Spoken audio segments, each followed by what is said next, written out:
Estás escuchando El Rompeolas con Javier Rodríguez.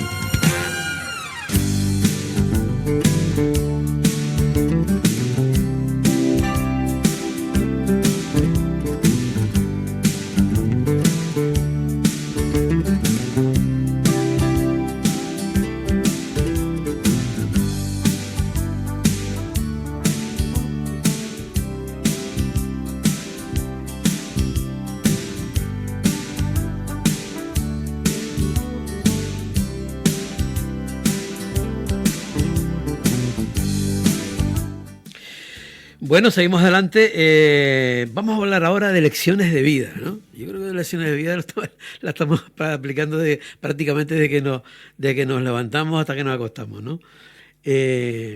Son unas lecciones de vida muy, muy particulares, de gente vinculada a la enseñanza, de maestros, de maestras de toda una época.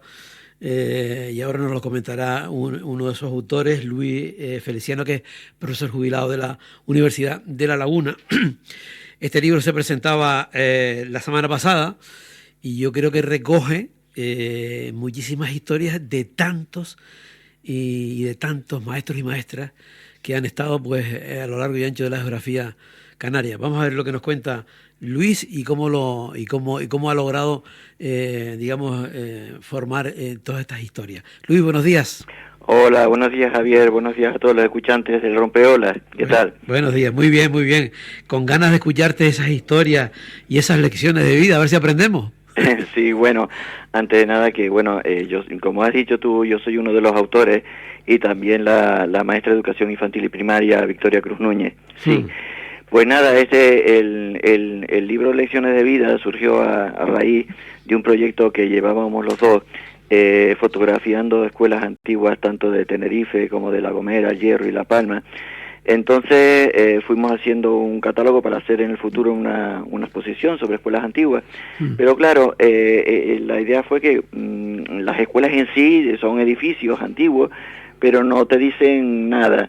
Se nos ocurrió la idea de empezar a llenarlas de vida, las cuatro paredes de esas escuelas. Y poco a poco empezamos entrevistando a una serie de maestras, de maestros de más de 80 años, para que nos fueran contando cómo era la vida pues desde 1920 hasta el año 2000.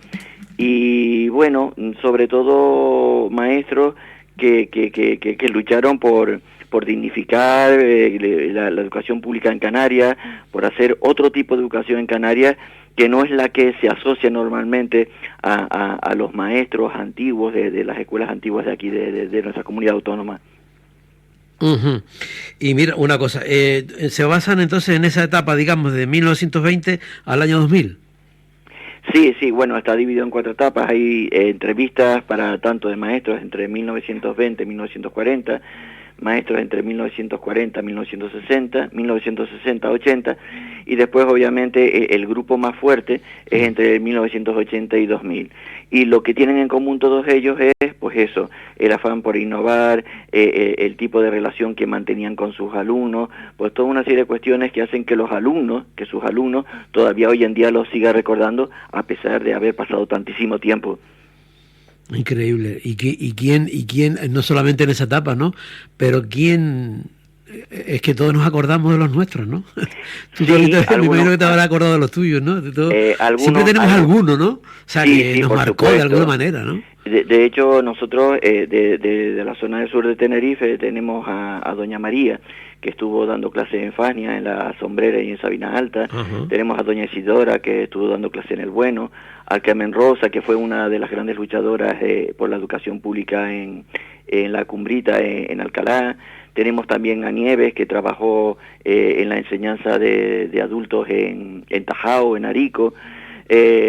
Vamos, un amplio, digamos, abanico de maestros y de maestras, y que sobre todo, ya te digo, que el mejor regalo que le pueden hacer a ellos es que cuando les preguntas a sus antiguos alumnos, los recuerdan con amor y con veneración. Claro.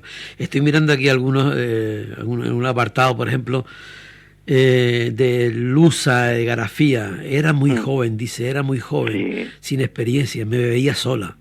Sí. Esta reflexión interesante cuando se empieza, ¿no? Te ve un poco solo, ¿no? Totalmente. Era muy joven, sin experiencia, y ella diría, ¿y cómo lo hago, no? O sea, ¿cómo empiezo? ¿no? Sí, es que ese es un patrón común a la gran mayoría de los maestros y de las maestras, porque, claro, salían de sus estudios y sus estudios no dejaban de ser estudios de magisterio muy teóricos. Claro. Entonces, pero no solo ya hablando de los años 40-50, sino también en los años 80. A lo mejor ellos se especializaban en geografía, en humanidades, o se especializaban en matemáticas, y después a lo mejor tenían que dar clase de lectoescritura. ¿Y cómo empiezo? Pero bueno, lo que tenían de bueno ellos es que se unían, colaboraban entre ellos, compartían experiencias, con lo cual salían adelante. Es decir, que claro, se veían solos en el caso de Lusa es muy especial, porque estaba dando clase en Don Pedro, en un sitio muy aislado, ya Garafía, pues en aquel tiempo costaba llegar hasta Garafía, porque a veces incluso la carretera se cortaba. Pues estamos hablando de Don Pedro, que era un pago mucho más lejano de Santo Domingo de Garafía. Y claro, pues este tipo de cosas se agudizaba más, ¿no? La falta de la soledad, la falta de apoyo, cuando los llevaban por primera vez a un colegio y no se sentían, digamos, capacitados en ese momento. Pero bueno, Lusa misma lo cuenta después, ¿no? Que bueno, a base de esfuerzo y de meterse a fondo allí con la gente del pueblo, con los niños y tal, pues ella salió adelante y siguió después siendo maestra perfectamente. Claro. Fíjate, mira, estoy mirando Julio, por ejemplo, de los Hilos. Me gusta esta frase. El magisterio me dio mucho. Si volviera a nacer, volvería a dedicarme a la enseñanza. Sí. ¿Tú crees, Luis, que sí, bueno, yo creo que cada profesión debe tener la gente que realmente le gusta, pero yo creo que una como la del ser maestro o maestra es indispensable que lo lleves, que lo sientas, que es importantísimo para poderlo transmitir, ¿no? Por supuesto, por supuesto. De hecho, el día de la presentación, que fueron fueron de los 25, fueron 22 maestros y maestras, y era maravilloso verlos cómo hablaban entre ellos, recordando, y la ilusión que se les veía, ¿no? Cuando hablaban de dónde habían estado y cómo lo que habían hecho con sus alumnos. Es decir, de hecho, hay una frase de Carmen Rosa, la maestra que dio clase en Alcalá, que dice, sin pasión, sin amor por el alumnado, esto no sirve. Cualquier persona no puede ser maestro, cualquier persona no puede ser maestra, ¿no?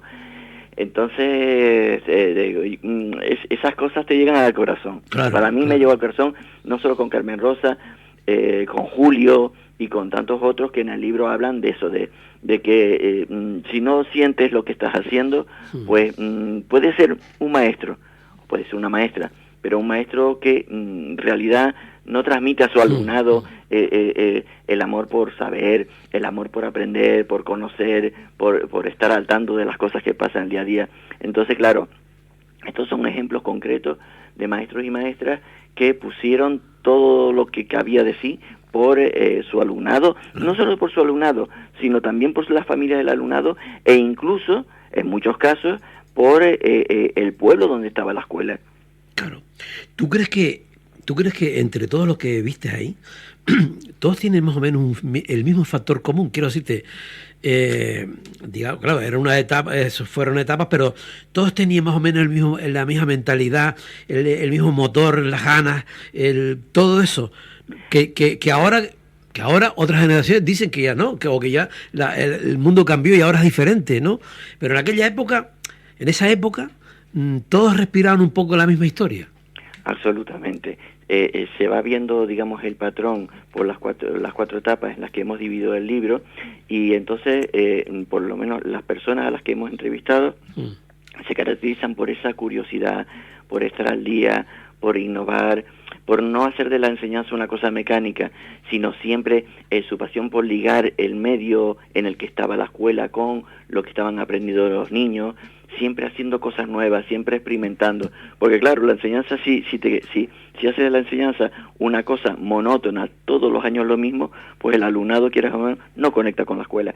Pues concretamente cuando empezamos ya con doña Nieves Alonso y con doña Ángeles Machado, ya desde 1920, doña Ángeles estaba en La Guancha, doña Nieves estuvo en Las Manchas, en La Palma, y después estuvo aquí en San Bartolomé de Geneto. Pues ya desde esa época ya estaban buscando hacer cosas nuevas con el alumnado, sacarlos a hacer excursiones escolares, y luego hay como un hilo. Sí es verdad que hay un momento en que después de la guerra civil, desgraciadamente, pues todo eso se corta, pero no obstante siempre hay algunos maestras y maestras que siempre quieren hacer algo diferente con su alumnado, y entonces ese es el hilo conductor de las 4 etapas en las que hemos dividido el libro. Y ese momento, porque dices que si se está haciendo siempre lo mismo, hay que cambiarlo, porque claro, el propio maestro necesita también otras historias, si no sería algo muy monótono, siempre lo mismo, ¿no? Pero y esas que ahora podríamos denominarlo como proyecto, pero esas aperturas, ¿verdad? Que empiezan a abrirse, a sacar en la escuela afuera, etcétera, todas esas cosas luego abren campo para que, digamos que la enseñanza, la escuela en general avance, sigan avanzando los que digamos, ocupando el espacio de los que están abriendo el terreno, el campo, ¿no? Sí, obviamente. Lo que pasa es que el otro día en la presentación hubo una frase muy llamativa para mí de uno de los maestros, de Pablo Reyes, que decía: nos hemos pasado tanto tiempo centrándonos en innovar que nos fuimos olvidando de que es necesario también mantener ese espíritu innovador en las futuras generaciones de maestros y maestras. Entonces a lo mejor fue ya a raíz de los años 80, 90, 2000, fue como un boom, ¿no? Todos los procesos de innovación en el aula y tal, pero claro, las innovaciones, si no se mantienen en el tiempo, decaen. Sí es verdad que se ha avanzado muchísimo, se están formando muy buenas generaciones de maestros y de maestras, pero tal vez algunos de los entrevistados echaban de menos eso, ese afán innovador de seguir buscando cosas nuevas en estos nuevos maestros. Pero bueno, son cosas puntuales que nos gustaría entrevistar a gente que está entrando en la actualidad, claro, a enseñar en las escuelas, para ver cómo se está enfocando en la actualidad desde su punto de vista la enseñanza. Claro, el mundo cambió, entonces si ahora pudiéramos extraer, claro, las formas, la propia idiosincrasia de esos momentos y trasladarlo ahora, pues claro, el mundo varió, el mundo cambió. A lo mejor pues las cosas se trabajarán de otra manera, o de otra, para poder llegar, para llegarle al alumnado, de otra forma. Hay cosas que a lo mejor hoy en día pues en su momento tuvieron su sentido y hoy en día a lo mejor pues ya no se podían llevar a cabo. Ya no existen las escuelas de verano, las famosas escuelas de verano que fueron un impulso para la innovación escolar educativa, pues fue enorme. En su momento fue el impulso fue el momento de la transición, aparecieron los sindicatos de enseñantes, etcétera, etcétera, y hay una serie y gente, colectivos que se formaron en Tenerife, en La Palma, que siempre estuvieron por innovar y tal. Fuera del momento. En la actualidad, obviamente, existen proyectos de innovación escolar, etcétera, etcétera, pero bueno, cada cosa en su momento y se responde a la época en la que tocó hacer esas cosas. Claro. Las escuelas de verano que hay que recordar que eso fuera bueno, aquello fuera auténticamente revolucionario, ¿no? Sí, con todo lo que se trabajó, incluso, por ejemplo, que se hacía cuando ya llegaba el verano, así que si ahora nos planteamos, bueno, que la gente lo que quiere, o sea, cuando llega el verano, nada, descansar, ¿no? Porque nosotros pues, se iba a esas escuelas de verano a preparar, ¿no? Además, con las ganas y con la ilusión. ¿no? Sí, y hay un capítulo en el que Humberto Ramos, que fue uno de los que llevaba toda la parte formativa en las escuelas de verano, nos contaba, ¿no? Que había por las mañanas sesiones teóricas, después un momento de ocio y de talleres al mediodía, y luego por la tarde de intercambio de experiencias pedagógicas entre los maestros y maestras. Ellos venían aquí, bueno, se celebraban un año aquí en Tenerife, otro año en Las Palmas, y entonces, pues eso, incluso ponían de su dinero y se reunían, se lo pasaban bien, pero claro, detrayendo de su tiempo, claro, pues de vacaciones, pues el estar 1 o 2 semanas, pero ellos, en general, las personas que entrevistamos que habían participado en la escuela de verano, dicen, aquello, Luis, fue maravilloso. Sí, sí, totalmente, totalmente. Mira, estoy mirando aquí lo que opina, lo que opina, a ver dónde lo encontraba por aquí. Vimos la necesidad de estudiar, o sea, Pablo de la Orotava, vimos la Sí. necesidad de que la escuela estuviese arraigada en el entorno, Ujú. investigar el medio. Pues a eso se me ocurre pensar ahora, por ejemplo, en tantas escuelas unitarias, ¿no? Que han mantenido, digamos, la vida en esos lugares, ¿no? Sí. Ujú. No sé ahora cómo estará, si se está apoyando eso o no, o se están integrando esas unidades en los grandes colegios, no lo sé. Bueno, están desapareciendo a lo largo de esta década y la anterior, han Mm. desaparecido bastantes escuelas unitarias. De todas maneras, sigue funcionando muy bien el colectivo de escuelas rurales. En el libro entrevistamos a Conchi Fariña, que fue la última maestra de Chamorga. Ajá. Nos contó cómo estaban, de hecho todavía quedan escuelas rurales en Anaga, y nos contó la labor que estaban desarrollando las maestras y los maestros de estas escuelas rurales en Anaga.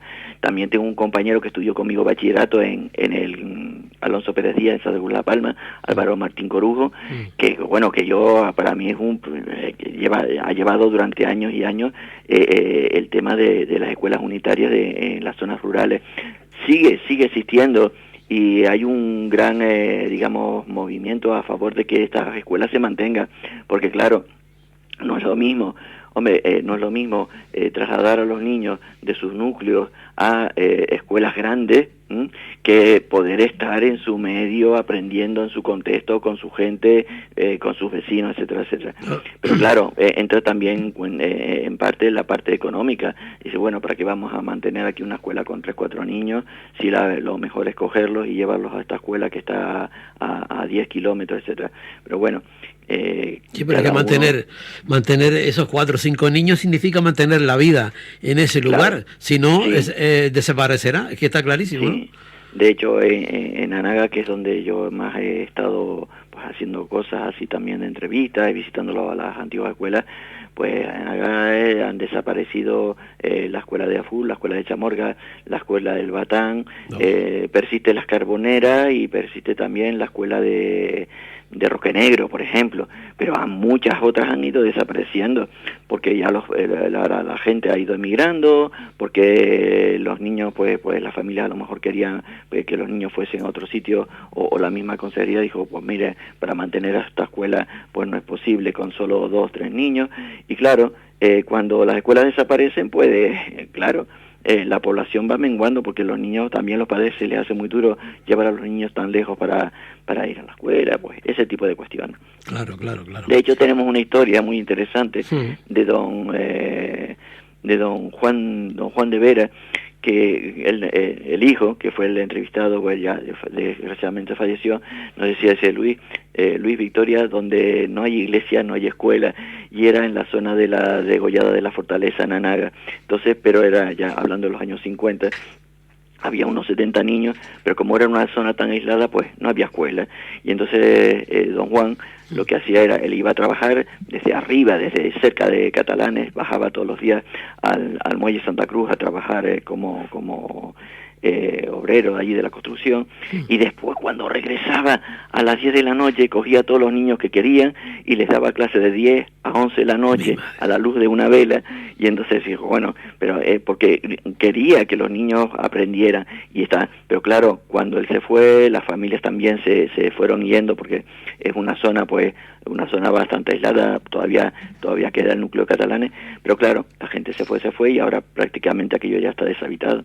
Mi madre, mi madre. ¿Por qué lo titulan Lecciones de Vida? Porque... Sí, Lecciones de Vida, Vivencias de Maestras y Maestros en Canarias, 1990-2000, porque yo creo que, aunque algunos de los entrevistados dicen, yo no doy lecciones de nada, digo, pues mira, no, yo creo que ustedes son un ejemplo a seguir, porque pusieron todo lo que querían de su parte para que fuera una enseñanza pública de calidad, digna, a la altura de los alumnos, y con lo que habíamos dicho antes, ¿no? Con un intenso amor y pasión por lo que hacían, y con ese deseo de sacar a sus alumnos adelante, no mediante esa pedagogía que se quedó atrás mucho en el tiempo, que decía, bueno, esto a base de castigo y tal. No. Ellos intentaban enseñar hablando, dialogando, sacando a los niños y a las niñas al medio, para que aprendiesen del medio, para que después a partir de lo cercano fuesen a lo más lejano. Pues yo creo que han sido realmente un ejemplo para las futuras generaciones de maestros y de maestras. Una enseñanza práctica, ¿verdad? Porque no era un tema teórico, lo trasladaban al medio, ¿no? Sí, hay varios ejemplos. Hombre, nosotros hemos entrevistado a 25 personas, pero la idea nuestra es seguir entrevistando a más personas, porque claro, hay muchos más colegios, más maestros que nos pueden servir incluso para un segundo libro, si Dios quiere. Ojalá. Mira, una cosa, Luis, yo no sé si coincides conmigo o no, pero a mí me parece que muchas veces cuando se llega igual estoy equivocado, pero no lo sé, a jubilaciones, o, en fin, que ya la gente lo deja, ¿no? Ya lo deja, ¿no? Y digamos que aquellas experiencias que esa persona ha tenido o esas experiencias que tuvo a lo largo de su vida, pues mire, yo esto lo enseñé de esta manera, me dio este resultado por aquí y tal, ¿no? O sea, saber exactamente, digamos, recoger lo más importante que ha hecho y cómo pueden funcionar bien las cosas. Sin embargo, eso se va se recoge y se tira al eso de la basura, al cubo de la basura. A nadie le interesa ya nada. Ya. ¿Sabes? Pues, ¿a ti no te parece que falta como ligar, digamos, esa experiencia para poderla, que no se tire a la basura? O sea, que no se tiene por qué tirar. Ya, por eso, eso fue una de las cuestiones por las que Victoria y yo hicimos el libro, porque vamos a ver el grado de difusión que podrá ir teniendo a lo largo de estos meses, ¿no? Y sobre todo también en el actual alumnado de la Facultad de Educación, de los futuros maestros y maestras, ¿no? Porque yo creo que hay lo que dices tú, un gran olvido. El problema es el gran olvido de cómo trabajaron estos maestros y maestras. Y si olvidamos, pues no aprendemos de lo acontecido a lo largo de todas estas décadas. Entonces, lo que hemos querido poner en valor a estos maestros y estas maestras, para que la gente, no solo los maestros, futuros maestros y maestras, sino la gente en general, conozca lo que han hecho todos estos maestros y maestras a lo largo de todo este tiempo, ¿no? Y claro, el problema es que una vez que se jubilan, después ya van, lo que dice, para el baúl de cuarto trasero ya se va dejando, bueno, pues, ¿quién era Pablo? ¿Quién era María? ¿Quién era Manolo? Porque claro, los alumnos, sus antiguos alumnos sí lo siguen recordando, les repito, con mucho respeto y con mucho cariño. Pero nosotros sentíamos la necesidad de que la gente en general conociese la labor de estos docentes. ¿Cómo se vivía en esta? Antes estás comentando pagos en fin, hablando de AFUR, de Roque Negro, todo eso por ahí, ¿no? Pero bueno, podríamos hablar lo mismo de escuelas en Fuerteventura, en Lanzarote, La Palma, en fin. El maestro vivía realmente casi que 24/7, ¿no? Porque en las casas de maestros que se construyeron para ellos, vivían una vida auténticamente conectada con la vida rural, con la vida del entorno, ¿no? Sí. Tenemos ejemplos de maestros y de maestras que a lo mejor se tenían, por ejemplo, en El Bueno, o maestras que se iban a Playa Santiago, en La Gomera. Al principio había casos en los que la conexión con la gente del pueblo al que iban era muy profunda, porque incluso compartían, a veces tenían que compartir las familias de la zona, pues le llevaban la comida, ellos iban a casa de la gente a hablar sobre los problemas de los hijos. Decía, había una conexión muy profunda entre los maestros y la gente del lugar. Y bueno, y había gente que a lo mejor, gente que todavía no la hemos entrevistado, doña Aurora, que fue de las últimas maestras que estuvo en Masca, cuando la carretera no llegaba a Masca. Entonces, ¿qué pasaba? Que se tenía que llegar a Buenavista y después, caminando, bajaba a Masca, y ahí se quedaba a lo mejor semanas y semanas, porque no era cuestión de volver caminando otra vez hacia arriba y tal. Y claro, eso les hacía estar tiempo y tiempo allí, viviendo con sus vecinos, y digamos que era la maestra o era el maestro de la zona, que era muy relevante, y había una relación muy intensa entre los vecinos y los docentes. Tremendo, puede ser un ejemplo de cualquier lugar. Cuando vamos a Masca, vemos aquí justamente debajo de la placita la casa, ¿no? La casa, lo que era la casa del maestro, ¿no? Y pensar imagínate que llegar a Carrizales caminando y después y yo tengo que dar clase ahí debajo, digo, pues me quedo todo el mes por abajo. Madre. Esa figura, ¿tú crees que se ha ido desapareciendo? Digamos, esa figura entrañable, esa figura del maestro, de la maestra, y ahora hemos pasado, en fin, la realidad que tenemos, ¿no? Digo la maestra como en muchas circunstancias que hablamos de valores, de historias, que en fin, que ahora está todo entre comillas, ¿no? Bueno, ahí hay de todo. Esto es como la viña del Señor, hay de todo. Hay maestros que son más cercanos al alumnado, independientemente de que estén en un macrocentro, y hay maestros que a lo mejor no están tan cercanos al alumnado. Hombre, en las escuelas más pequeñas, pues imagino que sí, que se mantenga esa relación con los vecinos, en los colectivos de escuelas rurales, en las escuelas unitarias. Después en los colegios ya más grandes, bueno, tenemos el ejemplo del Colegio Manuel de Falla, que ha sido un referente, o el Maximiliano en Tacoronte, que sea, por citar dos ejemplos, que hay muchísimos más. Entonces, pues nada, la cercanía yo creo que hay muchísimos maestros y maestros en la actualidad en los distintos colegios de Canarias. Fíjate cómo son las cosas. Y tengo aquí hoy, que vienen aquí para ver el programa, dos compañeros, Damián y Mila, que antes le estaba comentando, que pertenecen al Colegio Ernesto Castro Fariña. Mila se ha jubilado, por ejemplo, y quiere continuar con el tema de la emisora de radio en el colegio, ¿no? Sí. Entonces, hay gente que yo creo que realmente han nacido para enseñar, ¿no? Y es que la enseñanza es vida. O sea, al final no se trata de jubilarte, se trata de que continúas en lo que te potencia la vida, ¿no? Ya, porque lo viven, lo sienten, y claro. Es una cosa que va en ellos, que jubilarse, si esto no es el fin, digo, yo quiero seguir, pues eso, en la radio o haciendo periódicos escolares, claro. Que tenemos también ejemplos en el libro, y que creo que bueno, que si se jubilan, pero siguen a lo mejor en los colegios, y si los compañeros y compañeras colaboran con ellos, pues yo creo que pueden aprender ellos de sus nuevos compañeros y los nuevos compañeros de ellos. A eso me refería antes, Luis, cuando te decía que muchísimas experiencias de compañeros y de compañeras en los centros educativos, los colegios de Canarias, pues que al final tiene que haber una conexión también con lo que viene para oye, porque no se empieza siempre de cero.